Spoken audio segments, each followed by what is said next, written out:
নমস্কার বন্ধুরা, স্মৃতিগুলোকে সকলকে স্বাগতম। তোমার সবাই কেমন আছেন? তোমাদের নিশ্চয়ই ঠাকুর ভালো আছে। তো সকালবেলা করে তাড়াতাড়ি করেছি, মানে রান্না করে খাওয়া দাওয়া করে রেডি হয়ে গেলাম। দেখো আজকে মাকে নিয়ে বগুড়া যাবো, তো বগুড়া যাবো ওদের সাথে সবাই যাবো, দাদা মেয়ে সবাই যাবো। তো ঠাকুরটা নিলাম, নিয়ে এখন রেডি হয়ে গেলাম। তো দেখতে থাকো ভিডিওটা। তো সকালবেলায় একটু বের হয়ে গেলাম।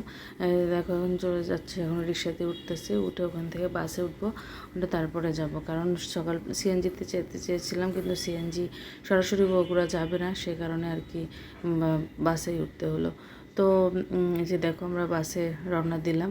অনেকদিন পর বাসে উঠতেছি, কিন্তু বাসটা খুব একটা ভালো ছিল না, একটু লক্কর ঝক্করে ছিল। মানে এতে মাকে নিয়ে যদি আমাদের পাশের সিটে বসছি, এখন আমরা যাব। তো দেখা যাক কী হয়। ওখানে গিয়ে সারাদিনের অনেক দৌড়াদৌড়ি করা হলো, প্রচুর দৌড়াদৌড়ি, মানে এক ক্লিনিক থেকে আরেক ক্লিনিক, আরেক ক্লিনিক থেকে আরেক। প্রথমে ডাক্তার দেখানো হয়েছে, গিয়েই ডাক্তার দেখানো হয়েছে। তো দেখানোর পর দেখো তখন বাজে কিন্তু 1:30।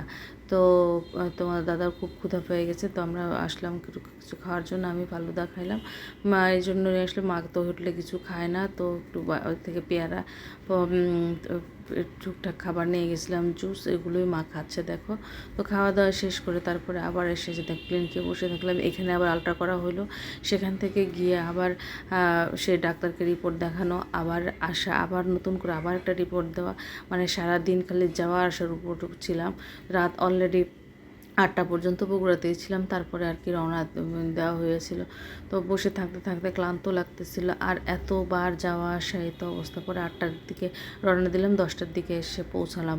তো এতে চলে আসলাম বাড়িতে, এসে মাত্র স্নান করলাম। আমরা আরও সবাই, ওরাও সবাই স্নান করে নেবে, আর সেদ্ধ ভাত রান্না করে খাওয়া দাওয়া করলাম। তো এই ছিল আজকে ভিডিওটা। আর ভিডিও করতে পারি নাই, কারণ বহুত ঝামেলার মধ্যে ছিলাম, সে কারণে ভিডিওটা করা হয় না।